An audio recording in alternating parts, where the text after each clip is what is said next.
మంచి ఫలితాలు. మనం మంచి ఫలితాలను పొందాలనుకుంటే మంచి పనులు చేయాలి.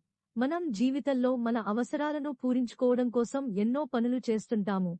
అలాగే మనం చేసిన పనులకు ఫలితాలు మనకు అనుకూలంగా రావాలని ఆశతో ఎదురుచూస్తుంటాము.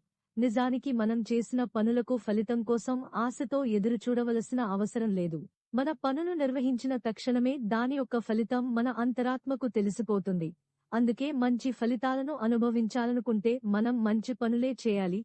మంచివి కాని పనులు చేయడం వల్ల ప్రయోజనకరమైన ఫలితాలను ఆస్వాదించాలని కోరుకోవడం అత్యాశగా భావించబడుతుంది. ప్రతి మనిషిలో మంచి మరియు చెడు కలిసి ఉంటాయన్నది సహజమైన సత్యం. మనం మంచి పనులు చేయడానికి మాత్రమే ప్రయత్నించాలి. ఆ మంచి పనులు మాత్రమే మన విముక్తికి లేదా మోక్షానికి దారులు వేస్తాయి. మోక్షమన్నది ఎక్కడో బయటి నుండి పొందగలిగేది కాదు. అది ఒక మంచి జీవన విధానంతో మనం మన సహజమైన సాత్విక